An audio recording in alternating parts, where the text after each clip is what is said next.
Welcome to Mishna study. Masechet Hallah Perek Aleph Mishna Zayin. Over here, this Mishnah, we're going to discuss a baker who made sourdough to divide up. Now, usually, if you're just dividing up dough, right, you're patur from Hallah. If you're giving out dough, then you'll be patur from Hallah. Now, the baker though is coming and he's creating the sourdough in order to divide up, and he's going to give it out to different people. We're going to discuss this Mishnah how it's going to be a little different than the blanket law that we just explained. And we'll see why. So a baker who made sourdough to divide up is hayab b'hallah. He's obligated in hallah, right? And why so? So when he takes this dough and he needs the entire thing, and he makes it a sourdough in order to divide up and sell it, right? He's selling piece by piece of this sourdough. He's going to be obligated in hallah because in his mind he's telling himself, if no one comes to purchase it, right, I'm going to turn it into, regular dough and I'll bake it, right? Similar to what we said in the last Mishnah, right? When your person is making the matzot to sell in the shuk, that if no one buys it for the korban, he's going to use it for himself. So too over here, his intention is that if no one buys it, he'll use it for himself as regular bread, and therefore he's going to be hayav in hallah.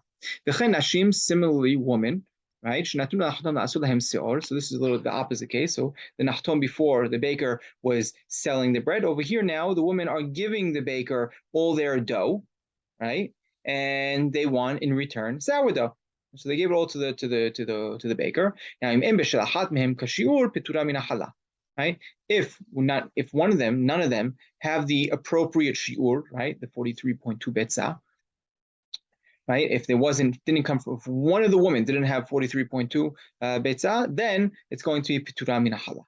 Now, just the language of the Mishnah doesn't make so much sense according to the girsa of Harambam, right? Harambam has v'chen nashim, right? Most actually other girsaot just don't have the word v'chen, don't have the word similarly, and this word v'chen similarly really throws everything out of whack, because the first half of the Mishnah we said that the baker, whatever he does, he's going to be obligated in a hallah. Similarly, we're expecting to be obligated in a hallah, right? But we're saying these women, if there's not kashiur, they're pitura min hallah. Right? It's patur from hallah.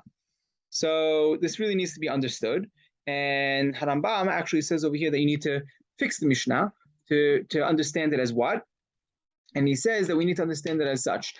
As we said, the baker, right? He's going to be, if there's not, if right, he makes the sourdough to divide up, it's going to be hayav in hallah. Now, similarly, woman, right, that they gave the baker to make for them sourdough. If each